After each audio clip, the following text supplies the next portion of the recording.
Today, we all have gathered here for the 29th International Research Conference 2024. The topic of my presentation is Indian Knowledge and Vision in Arvind Adiga's The White Tiger. Arvind Adiga's novel The White Tiger offers a critical exploration of Indian society focusing on themes like class struggles, corruption and the pursuit of freedom. Through the protagonist Balram Halwai, Adiga presents a perspective on the aspirations and challenges faced by individuals striving to break free from the constraints of their social and economic backgrounds. In the novel, Balram represents a complex character whose willingness to challenge Indian traditional norms. His journey reflects the struggle of many Indians striving for upward mobility and recognition in a system marked by inequality and exploitation. Adiga's portrayal of India's economic and social landscape sheds light on the country's contradictions and complexities. The White Tiger offers a nuanced reflection on the dynamics of power and privilege in Indian society, inviting readers to confront uncomfortable truths about the class divisions and the cost of progress. The White Tiger serves as a thought-provoking commentary on contemporary India, offering insights into the country's diverse cultural landscape and the aspirations of its people in the face of formidable obstacles. India is a diverse country with a wide range of socio-economic class, caste, language, dialects, and traditions. With regular openly contested elections, it is also the largest democracy in operation. Every Indian has a store of mythological and historical tales ingrained in his mind as a part of his cultural heritage. He is easily influenced by the past even in the present. In addition to its diversity, the modern India can be described as a fusion of the rural and urban India. Yes, ma'am.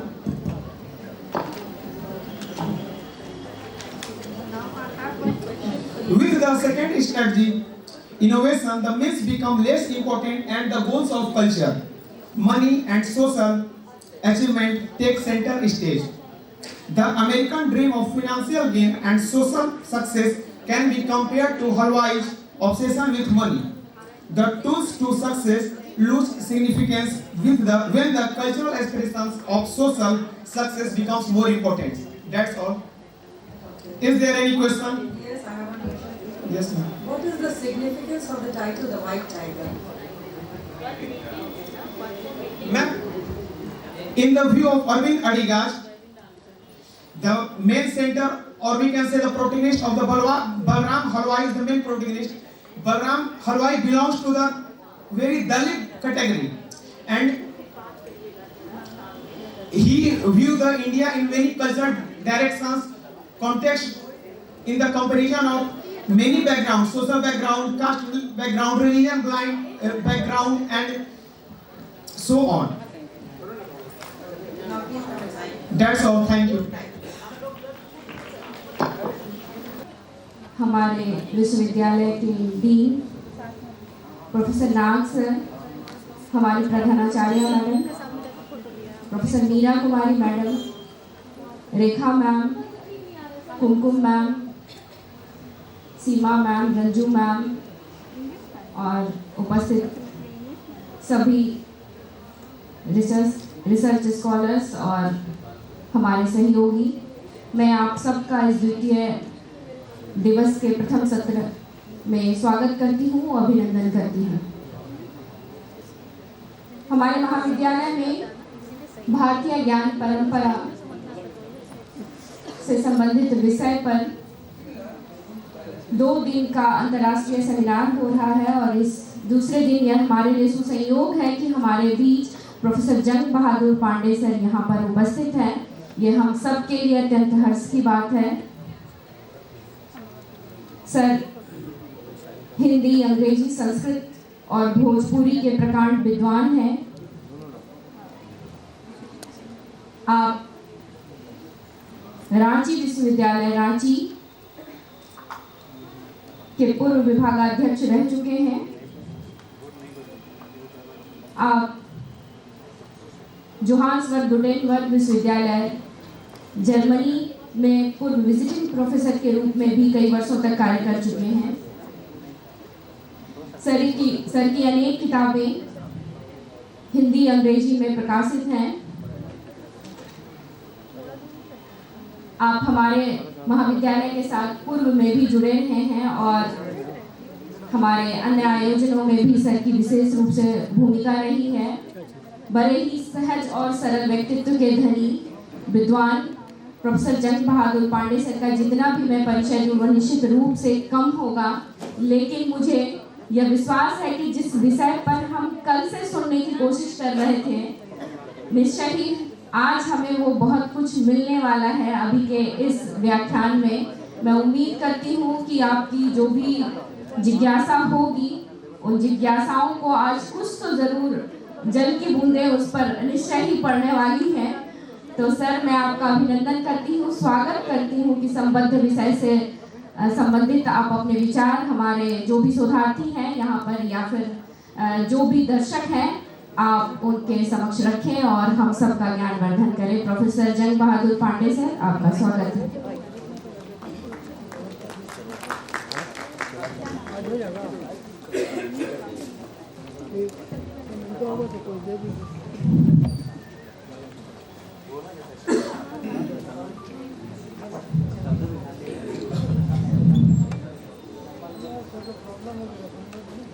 लोकाभिरामं रणरंगधीरं राजीवनेत्रं रघुवंशनाथं कारुण्यरूपं करुणाकरन्तं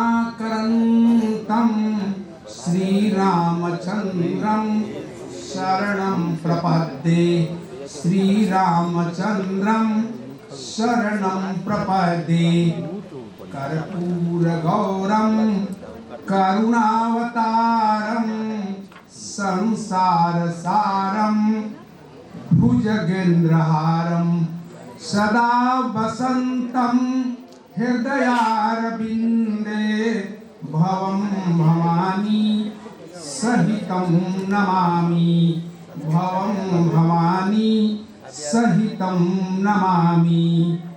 मनोजवमुमा हृततुल्यवेगं जितेन्द्रियं बुद्धिमतां वरिष्ठं वातात्मजं नरयोत्तमुख्यं श्रीरामदूतं शरणं प्रपद्ये। श्रीरामदूतं शरणं प्रपद्ये। मानस भवन में आर्ज जन जिसकी उतारे आरती, भगवान भारत वर्ष में गूंजे हमारी भारती। हो भद्र भावुद भावनी हे भगवती हे भगवते सीतापते सीतापते गीतामते गीतामते। 29वें अंतर्राष्ट्रीय शोध सम्मेलन के पावन पुनीत अवसर पर जेडी विमेंस कॉलेज के इस विशाल प्रेक्षागृह में उपस्थित कॉलेज की विदुषी प्राचार्य परमादरणीय डॉक्टर मीरा कुमारी जी, इस कार्यक्रम के विश्वविद्यालय स्तर पर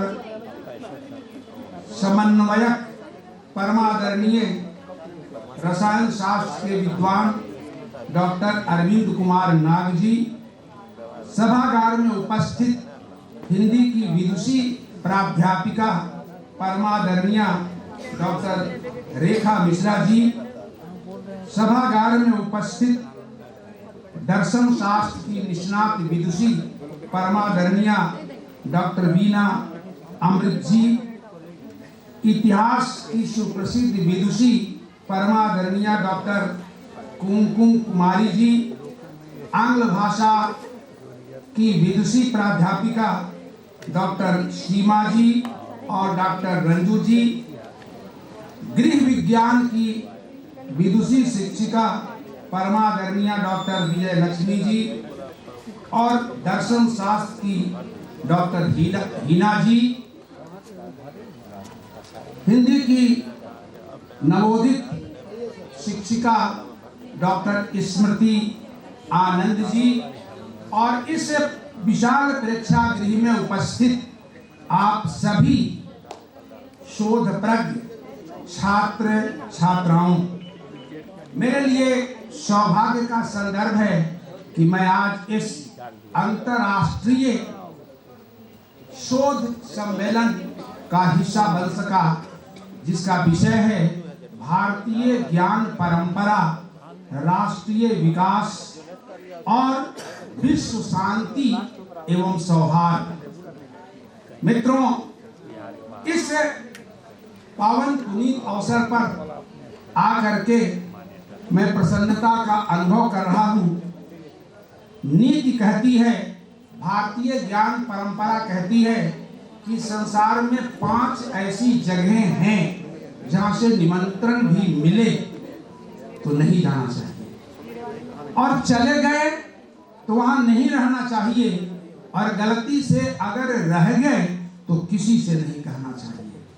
लेकिन इस संसार में भारतीय मनीषा कहती है कि 5 जगहें ऐसी हैं जहां से निमंत्रण न भी मिले तब भी जाना चाहिए, वहां रहना चाहिए, और मौका लगे तो कुछ न कुछ कहना चाहिए। मैं अति संक्षेप में उन वर्जित और वांछित जगहों का नाम लेकर के भारतीय ज्ञान परंपरा से यत्किंचित आपका साक्षात्कार कराने की कोशिश करूंगा। हालांकि समय बहुत कम है और आपकी उपस्थिति, क्षीण उपस्थिति मेरे मनोबल को बहुत छिन्न भिन्न कर रही है। इस महाविद्यालय में छात्राओं की संख्या 10,000 से कम नहीं होगी, लेकिन 7,500 और 300 कुर्सियों वाला ये सभागार उनके शुभागमन की प्रतीक्षा कर रहा है। यही भारतीय ज्ञान परंपरा की दशा दुर्दशा, और आप जो भी समझ लीजिए। चलिए, मैं आपको बताना चाहता हूं कि 5 जगहें जहां से निमंत्रण मिले तो नहीं जाना चाहिए। नंबर 1 वेश्यालय, नंबर 2 मदिरालय, 3 जुआलय, 4 हिंसालय और 5वां नरकालय। मैं फिर से सुना दूं, वेश्यालय, मदिरालय, जुआलय, हिंसालय और नरकालय से निमंत्रण भी मिले तो अपनी जान बचाइए। गलती से वहां चले गए तो मत रहिए, और गलती से रह गए तो किसी से मत कहिए, क्योंकि ये 5 जगहें शास्त्र सम्मत रूप में वर्जित हैं, और इन 5 में 4 जगहें महाराज परीक्षित ने कलयुग को तब दी थी जब कलयुग उनकी सीमा में प्रवेश कर रहा था। महाभारत कलयुग महाराज परीक्षित की सीमा में प्रवेश कर रहा था तो सिपाहियों ने हस्तिनापुर के सीमा पर कलयुग को पकड़ लिया, और कलयुग महाराज परीक्षित के दरबार में उपस्थित हुआ। महाराज परीक्षित ने पूछा कि मेरे राज्य में आने की तुम्हारी हिम्मत कैसे हुई? मेरे राज्य में कलयुग का प्रवेश वर्जित है। और गलती से कलयुग ने कहा, महाराज आप बड़े दयालु कृपालु उदार हैं, तो क्या आपके राज्य में नालायक लोगों के लिए जगह नहीं है? और यदि नालायक लोगों के लिए जगह नहीं है तो फिर आपकी यह उदारता, कृपालुता, परोपकारिता किस काम की है? महाराज परीक्षित को दया आ गई और उन्होंने कहा कि जा रह लेना वेश्यालय में, मदिरालय में, जुआलय में और हिंसालय में। कलयुग ने हाथ जोड़कर प्रार्थना की, महाराज मेरा परिवार बहुत बड़ा है और इतनी कम जगहों में मेरा निर्वहन नहीं हो सकेगा, इसलिए कुछ जगहें मुझे और आप देते तो बड़ी कृपा होती। और गलती से महाराज परीक्षित ने कह दिया कि जा सोने में भी रह लेना। परिणाम आपको ज्ञात है कि कलयुग महाराज परीक्षित के मुकुट में विराजमान सोने में प्रवेश कर गया और महाराज परीक्षित शिकार खेलने के लिए गए।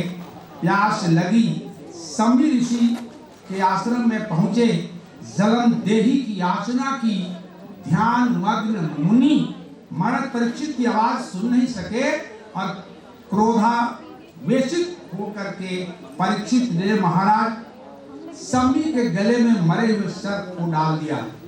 मित्रों, इस घटना का पता समी ऋषि के पुत्र श्रृंगी को जब ज्ञात हुई, श्रृंगी ऋषि ने श्राप दिया कि जिस व्यक्ति ने मेरे पिता के गले में मृत सर्प डाला है, आज के 7वें दिन वो सर्प उसे डस लेगा। और आपको सब कुछ ज्ञात है। महाराज परीक्षित हस्तिनापुर लौटे, मुकुट माथे से उतारा, उन्हें चेतना आई और अपनी गलती का एहसास हुआ। एहसास होते ही परीक्षित ने अपने गुरु को बुलाया। मेरा प्रश्न छात्रों से है, परीक्षित के गुरु का क्या नाम है? मैं 5 प्रश्न भी पूछ दूंगा और पांचों का जो सही जवाब देगा उसको 1 लाख रुपया देकर हम जाएंगे। लेकर के आए हैं। प्रश्न केवल शोधार्थियों और छात्रों से है। 45 सेकंड अमिताभ बच्चन देते हैं, हम आपको 60 सेकंड देंगे। शिक्षक शिक्षिकाएं इस प्रश्नोत्तरी में भाग न ले, मेरी प्रार्थना है। जी, मैंने आपसे पूछा महाराज परीक्षित के गुरु का नाम और आपने अब तक कुछ नहीं बताया। महाराज सुखदेव मुनि जो व्यास के पुत्र थे, और जब कभी समस्या उत्पन्न होती तत्कालीन राजा गुरुद्वारा जाते थे, अपनी समस्या कहते, गुरु समस्या का निदान करते थे। ये भारतीय ज्ञान परंपरा है। समस्या का समाधान वेश्यालय, मदिरालय, जुआलय में नहीं, गुरुवालय में है। भारतीय ज्ञान परंपरा ये कहती है। और महाराज परीक्षित ने कहा कि मरणासन व्यक्ति को क्या करना चाहिए। सुखदेव जी ने कहा मरणासन व्यक्ति को परमात्मा का स्मरण करना चाहिए। और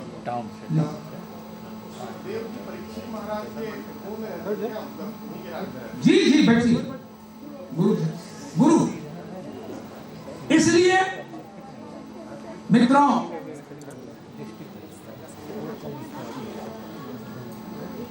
बोलिए।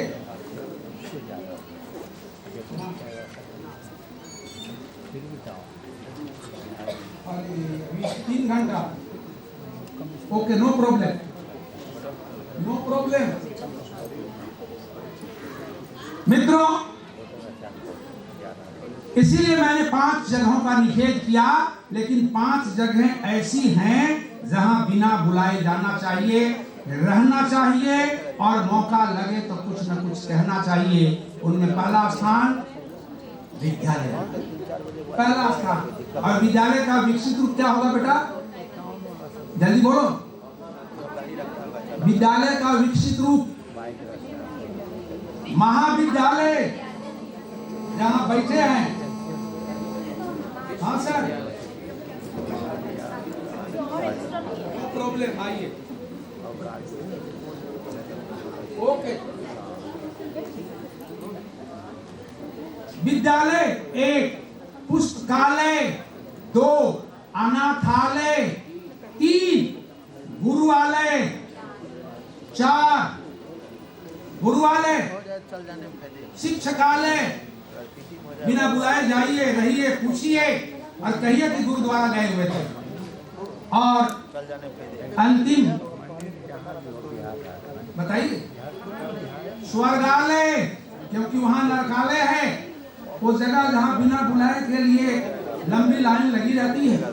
मित्रों, यही कारण है कि जेबी पांडे इस अंतर्राष्ट्रीय संगोष्ठी में अनाहूत बिना बुलाए हुए आए और प्रसन्नता का अनुभव कर रहे हैं, जो मान और सम्मान यहाँ के आयोजकों ने दिया, मैं कृतज्ञ हूँ और आप सबका हार्दिक नमन बंदन अभिनंदन करता हूँ। ताली बजा लो।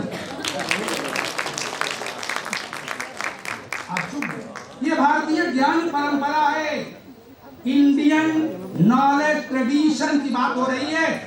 भारतीय ज्ञान परंपरा नमन में विश्वास करती है और शास्त्र कहता है कि जीवन में 5 बार आप ताली बजाएंगे। पहली बार जब कोई आपको नमन करे, व्यक्तिगत रूप से राम राम, प्रणाम, नमस्कार, आदाब और झारखंडी भाषा में जोहार। लेकिन सामूहिक रूप से वक्ता यदि मंच से आपका नमन कर रहा है तो तकाजा यह है कि आप करतल ध्वनि से उस स्वागत को, बंदन नमन को स्वीकार करते हुए वक्ता का बारंबार अभिनंदन कीजिए, क्योंकि आपकी ध्वनि, तालियों की ध्वनि बता देगी कि श्रीमान आपके नमन को स्वीकार करते हुए हम आपका बारंबार अभिनंदन करते हैं। दूसरी बात, जब वक्ता मंच से आपकी तारीफ करने लगे तो ताली बनती है। वक्ता मंच से आपके दुश्मन की निंदा करने लगे तभी आपको खुशी होगी कि जो काम मुझे करना चाहिए वो मंच कर रहा है।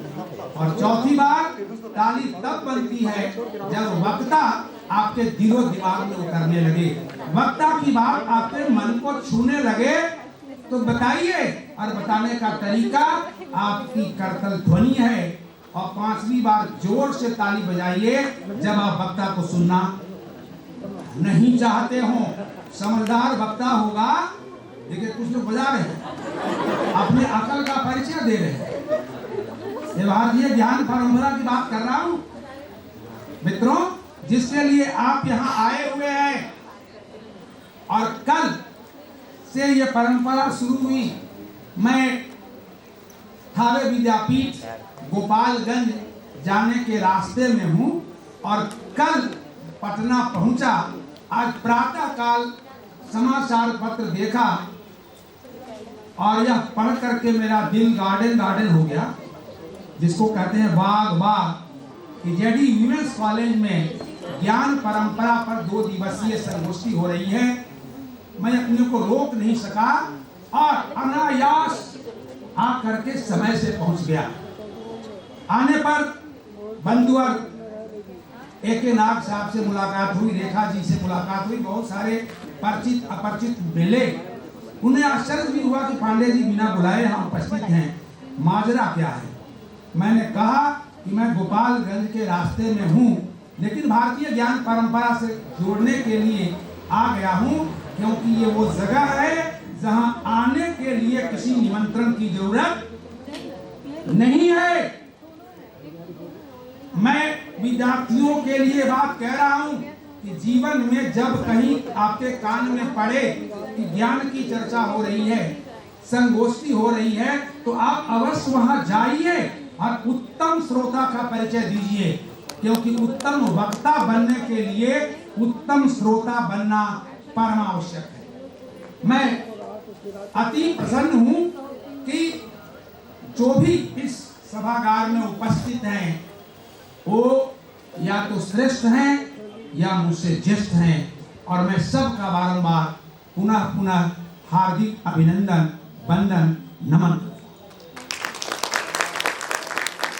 मित्रों,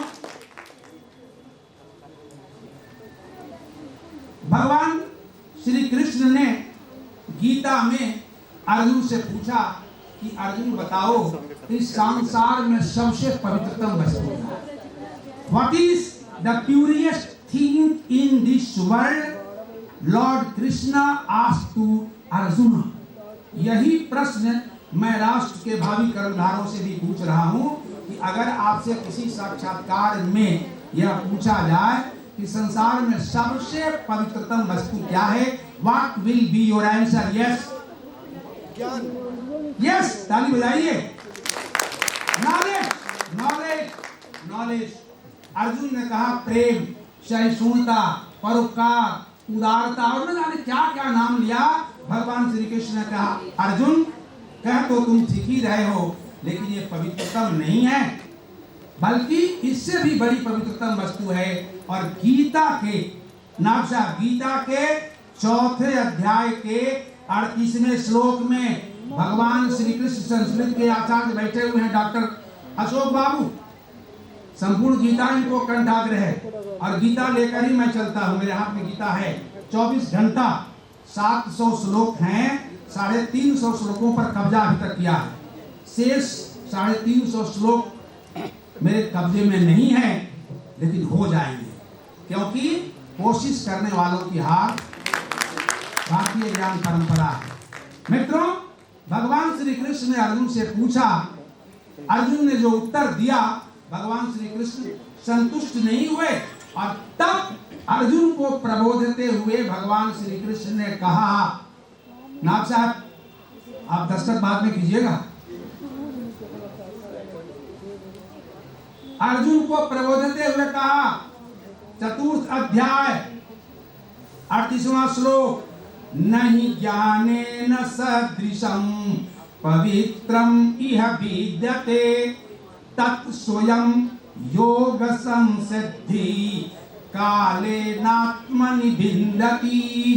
अर्थ हुआ, नहीं ज्ञानेन सदृशं पवित्रम इह विद्यते। अर्जुन, इस संसार में ज्ञान से बढ़ करके कोई दूसरी वस्तु पवित्रतम नहीं है। ज्ञान स्वयं में भी पवित्र है और दूसरों को भी पवित्र करने वाला है। और इस ज्ञान का नाम सुनते ही अर्जुन ने कहा, भगवान इस ज्ञान प्राप्ति का उपाय बताइए। How I can acquire, how I can get this knowledge, because it is the purest thing in this world. Rekha ji, DAV में इंटरव्यू चल रहा था, एक्सपर्ट के रूप में मैंने पूछा, बताओ व्हाट इज पावर। लड़के ने कहा, सर लाठी इज पावर। वेरी हाँ, क्यों? हमारी चीज राइट, जिसकी लाठी उसकी। दूसरे ने कहा, सर स्वॉर्ड इज पावर, तलवार। और तीसरे ने कहा कि sir AK-47 is power. Yes, these all answers were wrong. Today, knowledge is power. Knowledge is power. उसी नॉलेज की परंपरा की तलाश के लिए ये अंतर्राष्ट्रीय संगोष्ठी हो रही है। मैं सभागार में बैठी मूर्तियों को बताना चाहता हूं कि भारत विश्व गुरु था। What was the criteria? What was the basement? Criteria and basement is only and only knowledge. Please note it down.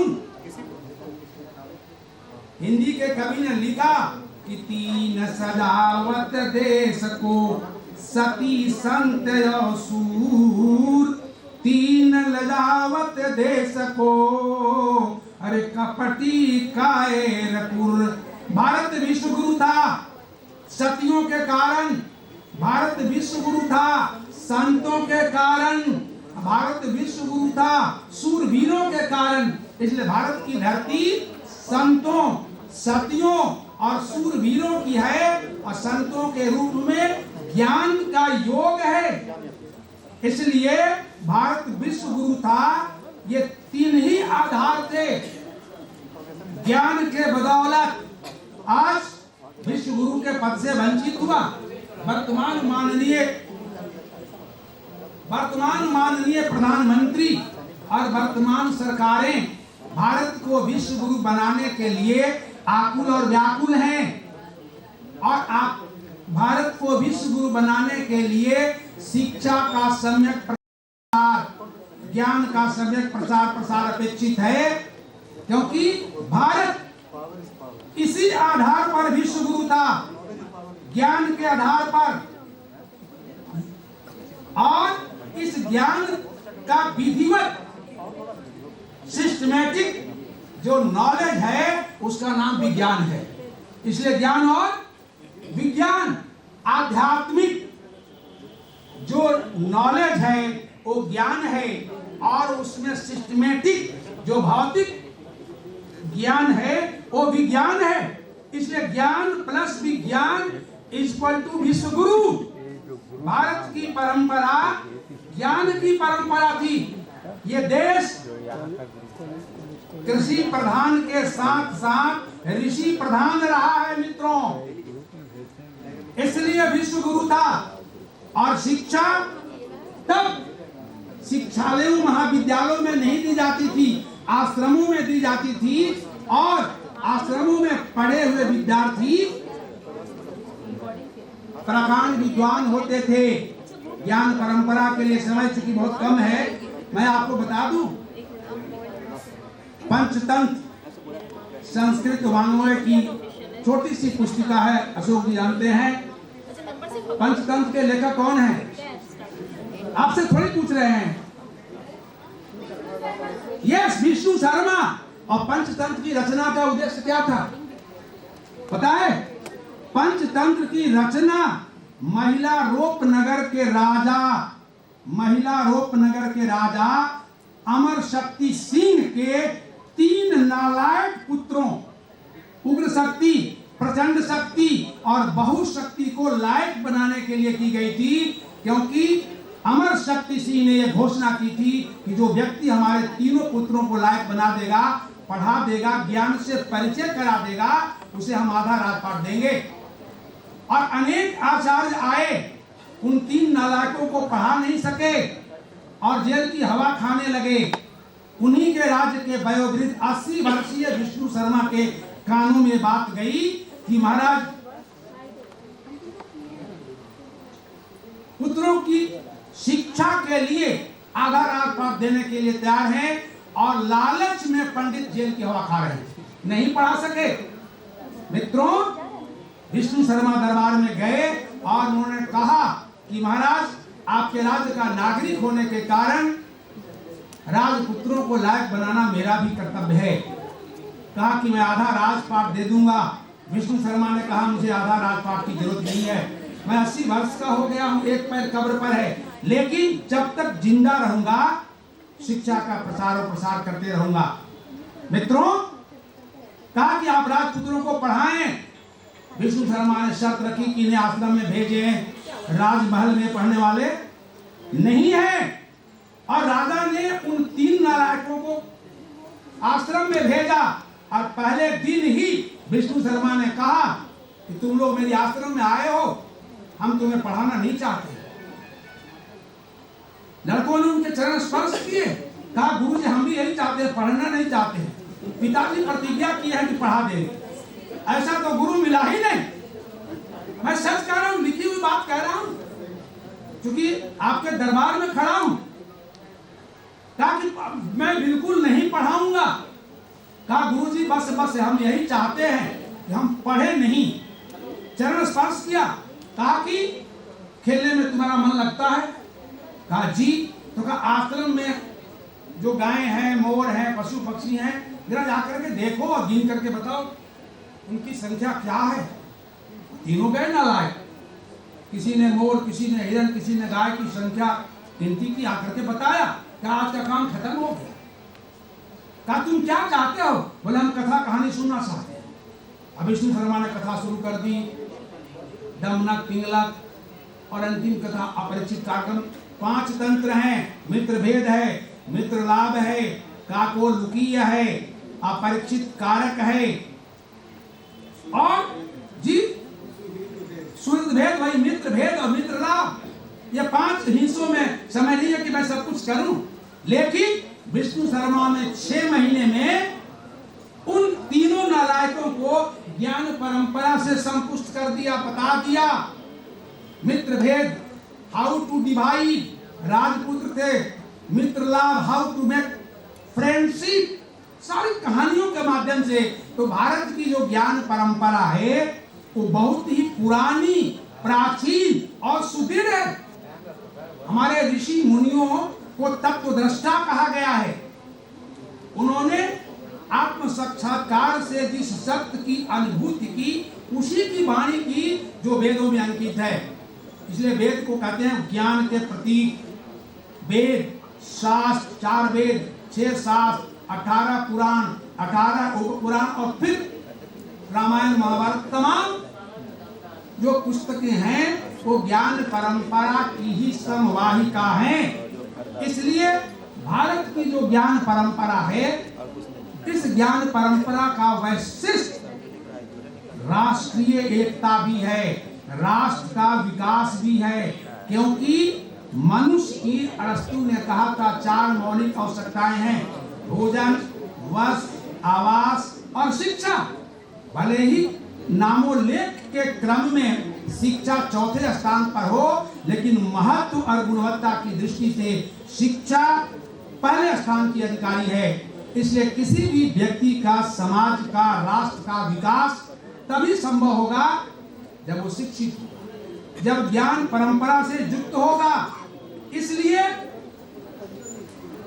राष्ट्रीय विकास, इंडियन नेशनल डेवलपमेंट और शिक्षा के साथ साथ वर्ल्ड पीस और सौहार्द, ये 2 शब्द जुड़े हुए हैं। भारतीय ज्ञान परंपरा का आदर्श वाक्य है: सर्वे भवन्तु सुखिनः, सर्वे सन्तु निरामया, सर्वे भद्राणि पश्यन्तु, मा कश्चित् दुःखो भागो भवेत्। ये विश्व कल्याण, विश्व सौहार्द है। हम एक का नहीं, हम सबका भला चाहते हैं। क्योंकि भारतीय ज्ञान परंपरा व्यष्टि परक नहीं बल्कि समष्टि परक है।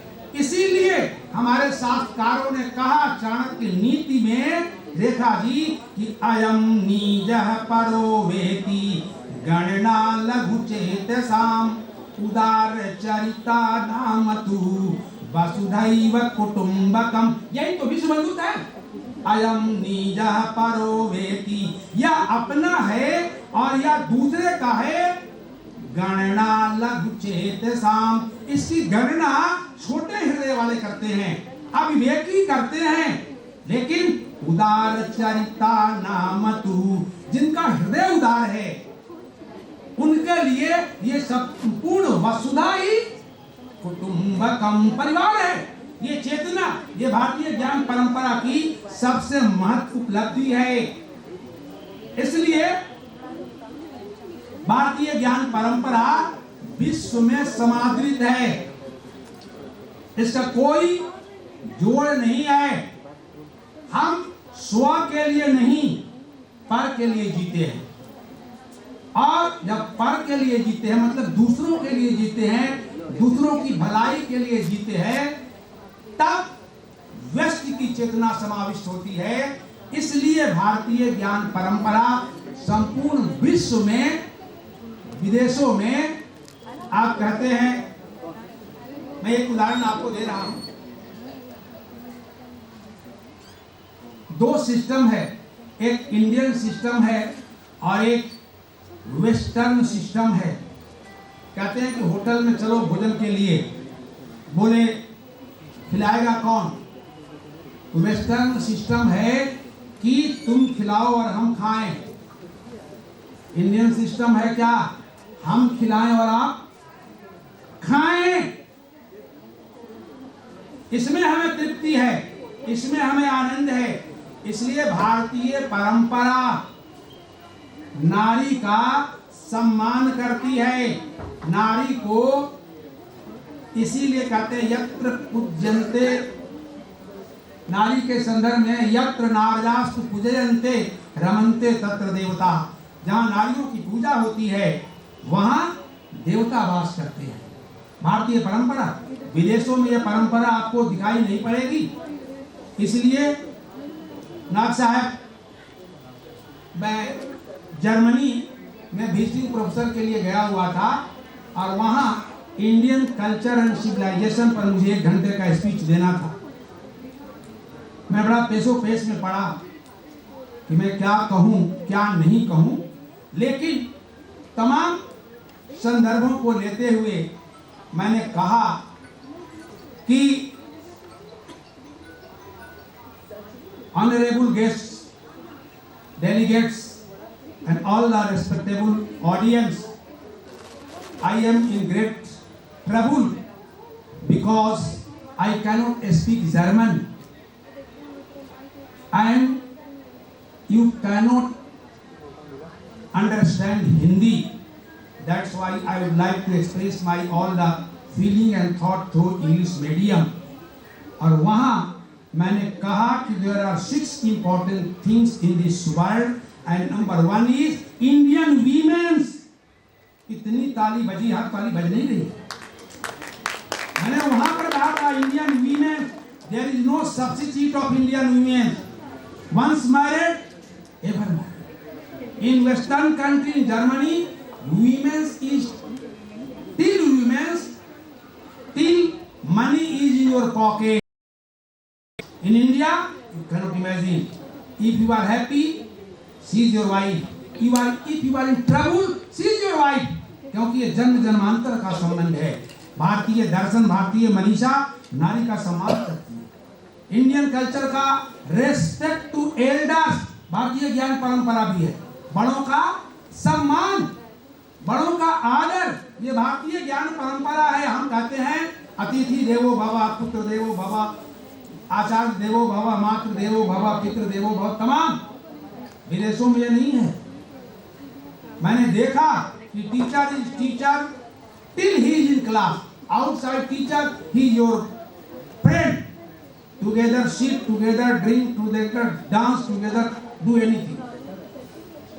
इन India you cannot imagine teacher is always teacher, not only in class. ये भारत की ज्ञान परंपरा है मित्रों, इसलिए हमें इस परंपरा पर गर्व है और इसी परंपरा की खोज के लिए ये संगोष्ठी आयोजित हुई है।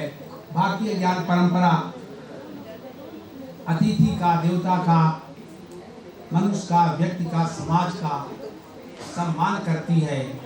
भारतीय ज्ञान परंपरा आस्तिक है, ईश्वर में विश्वास करती है। God is omni present, every जीवा इज शिवा, ये भारतीय दर्शन है। मित्रों, भारतीय ज्ञान परंपरा में नारी सर्वोच्च स्थान पर है। मैं एक उदाहरण दे करके अपनी बात समाप्त करना चाहूंगा। भारतीय ज्ञान परंपरा में प्रदान 2 को प्राप्त था। Very good. एक दूसरे का नाम बताइए। शिक्षकों से मेरा ये नहीं, 2 व्यक्तियों को इच्छा मृत्यु का वरदान था। एक का नाम आया है, दूसरे का नाम मैं बता दे रहा हूं। कोई परेशानी की बात नहीं है। राम कथा का वह पक्षी जिसने सीता के प्राण की रक्षा के लिए अपने पंख तक कटवा दिए, जटायु जी महाराज। आप ध्यान से सुन लीजिए, 5 मिनट, भारतीय ज्ञान परंपरा भी क्लियर हो जाएगी। जटायु पंख कटे, जटायु गिरे, मृत्यु पहुंच गई। लेकिन जटायु ने कहा, मृत्यु खबरदार, तू मेरे पास मत आना, मुझे इच्छा मृत्यु का वरदान प्राप्त है।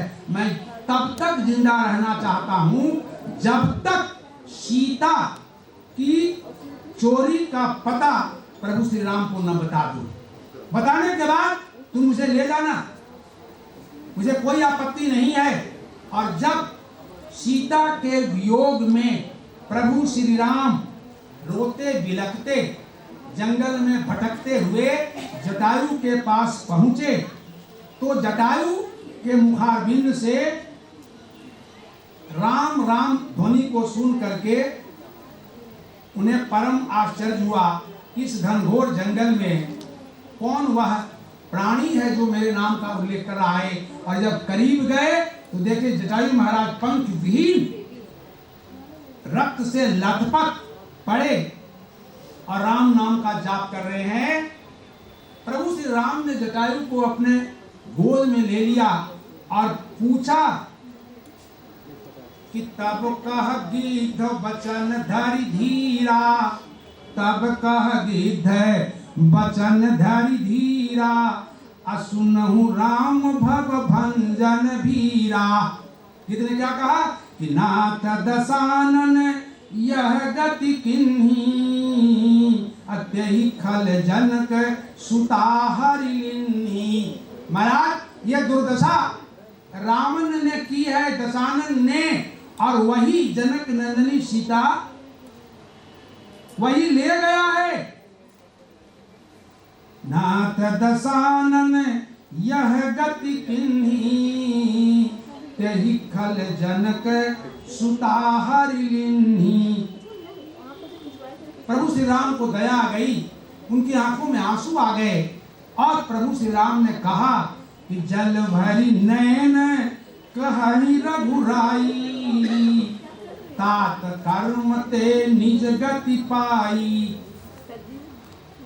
क्या चाहते हो? मैं तुम्हें मोक्ष दे रहा हूं वैकुंठ। क्यों? क्योंकि पर ही तो बस जिनके मन माही, जग दुर्लभ तीन कहे कछु नाई। भारतीय ज्ञान परंपरा, परहित का कल्याण, दूसरे का कल्याण जिसके मन में है, संसार में उसके लिए कुछ भी अगम्य नहीं, कुछ भी असंभव नहीं, कुछ भी अलभ्य नहीं, कुछ भी अप्राप्त नहीं। पर ही तो बस जिनके मन माही, जग दुर्लभ तीन के कछु नाई।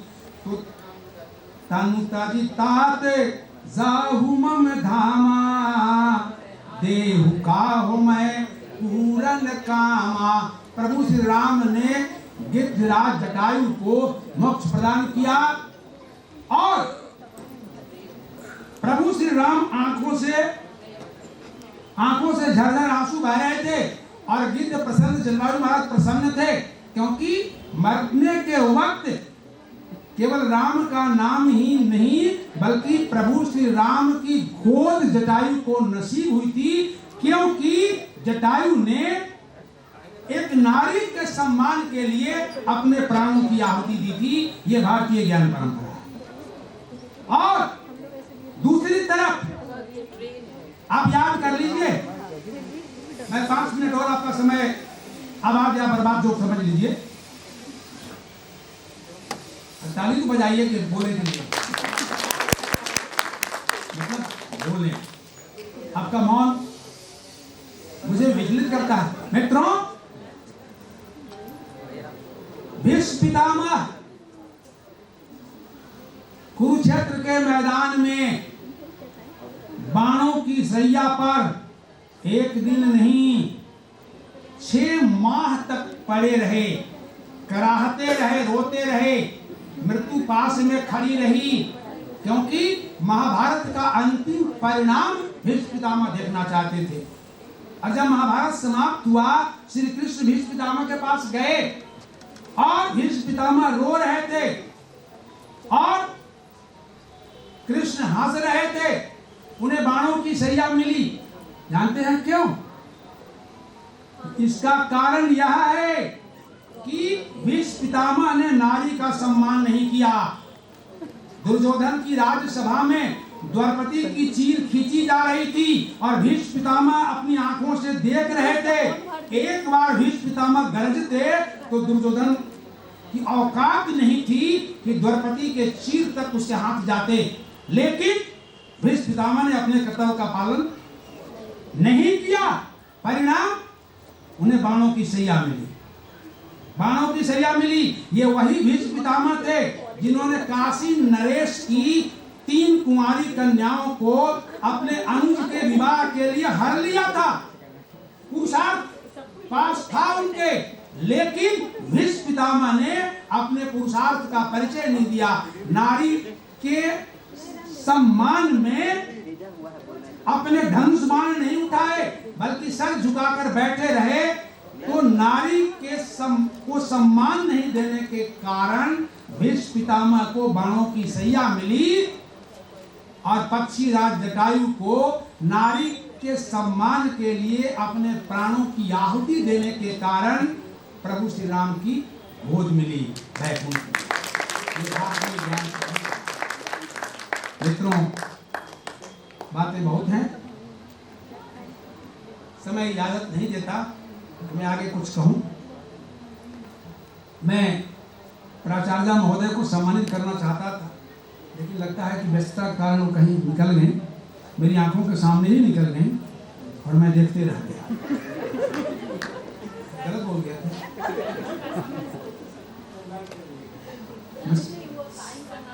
कोई बात नहीं, कोई बात नहीं। मैं कहाँ कह रहा हूँ साइन नहीं कर रहा, सम्मान में चुप रहा तो मैं टोकता कि मैडम बैठी।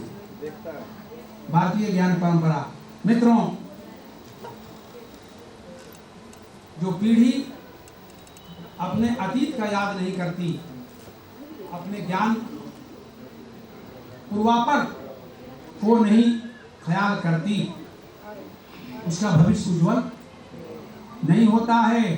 ख्याल लावणी की पंक्ति मुझे याद आ रही है कि अपने कमरे में पुरानी चीजें अब कौन रखता है?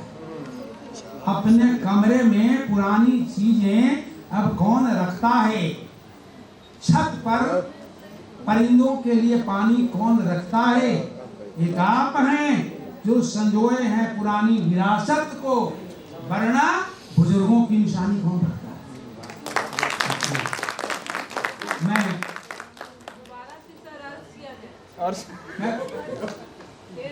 अपने कमरे में पुरानी चीजें अब कौन रखता है? परिंदों के लिए छत पर प्यालों में पानी कौन रखता है? एक आप हैं जो संजोए हैं विरासत को, ज्ञान परंपरा को, वरना पुरानी चीजें कौन रखता है? बुजुर्गों की निशानी कौन रखता है? इसलिए नई पीढ़ी के लिए मेरा संदेश है कि यदि वाकई आप विकास चाहते हैं अपना समाज देश कल्याण का, तो ज्ञान परंपरा का सम्मान है, ज्ञान का सम्मान कीजिए। और राष्ट्रकवि मैथिली शरण गुप्त की पंक्तियों से मैं वाणी को विराम देना चाहता हूँ। गुप्त जी ने लिखा कि जिसकी नसों में पूर्वजों का पुण्य रक्त प्रवाह हो, सबके हृदय में सर्वदा संवेदना की दाह हो। गुण शील साहस बल तथा सब में भरा उत्साह हो। हमको तुम्हारी चाह हो, हमको तुम्हारी चाह हो, तुमको हमारी चाह हो। मित्रों, इन्हीं शब्दों के साथ मैं परमपिता परमेश्वर से प्रार्थना करता हूँ कि आपकी हर चाहत को राहत मिले और आपके जीवन की तमन्ना पूरी हो। आप सबको मान मिले, सम्मान मिले, सुख संपत्ति का वरदान मिले। मान मिले, सम्मान मिले, सुख संपत्ति का वरदान मिले और कदम कदम पर मिले सफलता, सदियों तक पहचान मिले, सदियों तक पहचान मिले। इस सदियों तक पहचान के लिए ज्ञान परंपरा से संबंधन अपेक्षित है। मैं सभी सभागार में उपस्थित देवियों और छात्रों को तुलसी के शब्दों में नमन निवेदित करना चाहता हूँ। तुलसी ने कहा, सिया राम मैं सब जग जानी, सिया राम मैं सब जग जानी, करऊं प्रणाम जोरी जुग पानी, करऊं प्रणाम जोरी जुग पानी। मित्रों, मैं डॉक्टर रेखा मिश्रा जी को मंच पर बुलाना चाहता हूँ, डॉक्टर नाग साहब को बुलाना चाहता हूँ। चूंकि इतना बढ़िया कार्य कराया तो सुंदर कांड की प्रति तो नाग साहब को जरूर बनती है। मैं मंच से देना चाहता हूँ। रेखा जी, आप भी मंच पर आइए। आप ज्ञान मूर्ति हैं, इसलिए आपके लिए नहीं किताब देना है, आइए। बहुत बड़ा स्थान है। सर ने कहा कि मैं बिना बुलाए यहाँ चला आया। शायद ऐसा कभी नहीं होता है कि किसी स्थान पे आप चले जाएं और उसका अपने आप वो हो जाए। उसको हम लोग बोलते हैं कि ये संयोग था और ये वर्णित था कि आपको वहाँ पे जाना है और ये घटना को घटित होनी है। आज के दिन आप लोग का प्रोग्राम करीब करीब 1 बजे तक खत्म होने वाला था, 1 घंटे का बीच में गैप था। और संयोग देखिए कि इतने बड़े विद्वान यहाँ आके यहाँ बैठे हुए थे, मेरा भी कोई परिचय नहीं था। हम लोग आपस में एक दूसरे से परिचय ले गए कि भाई आप अपना परिचय नहीं बताए। जब इन्होंने अपना परिचय दिया तब मुझे पता चला कि ये हम लोग का क्या सौभाग्य है कि आके यहाँ बैठे हुए हैं प्रोफेसर जंग बहादुर पांडे जी।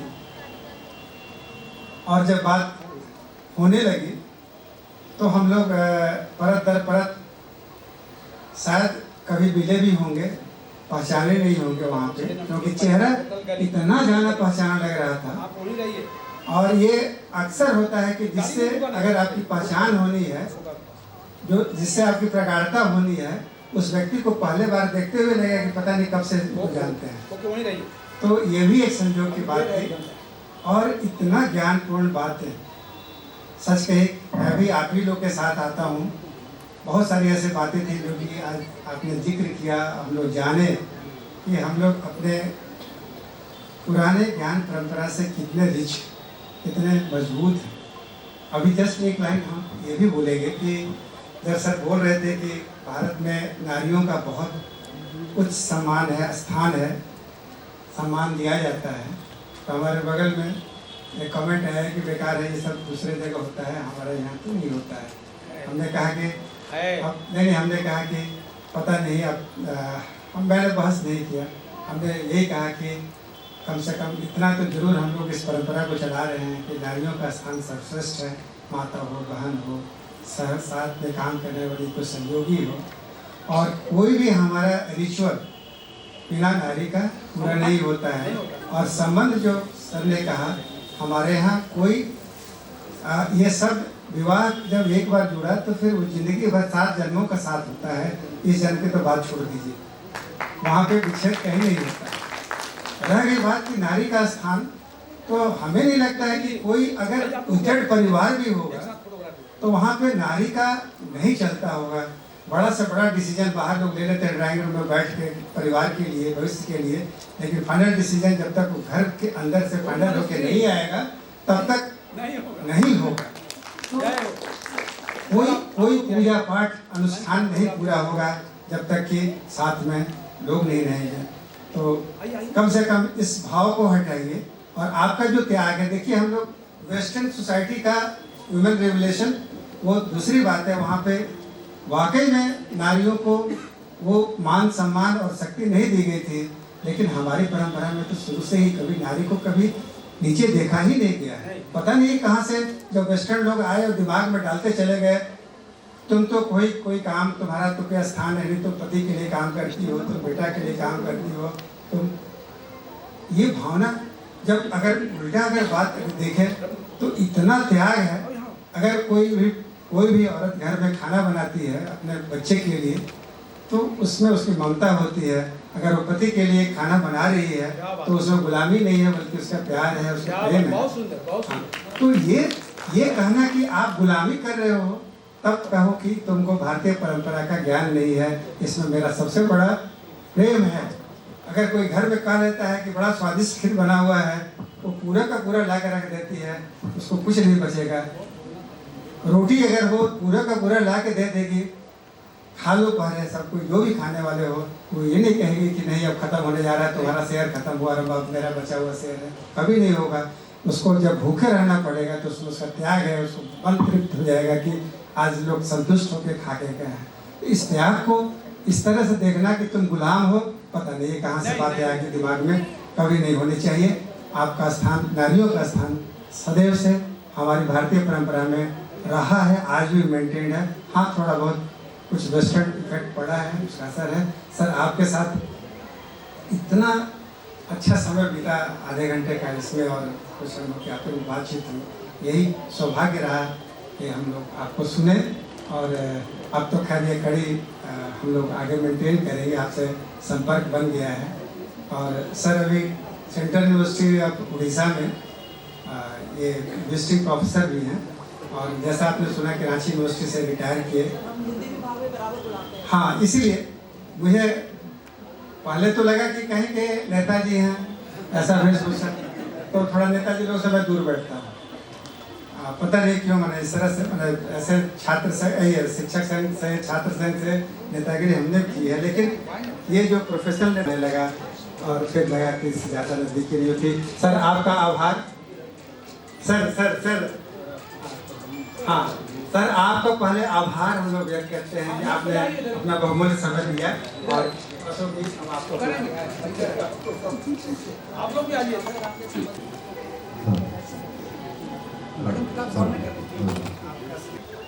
सर यहाँ सर, मैम यहाँ ना सर, यहाँ सर सभी लोग यहाँ सर, ठीक है।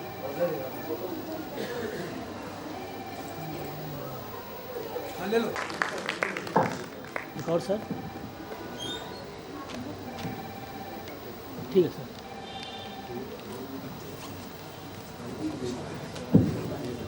अरे सर जान देंगे सर।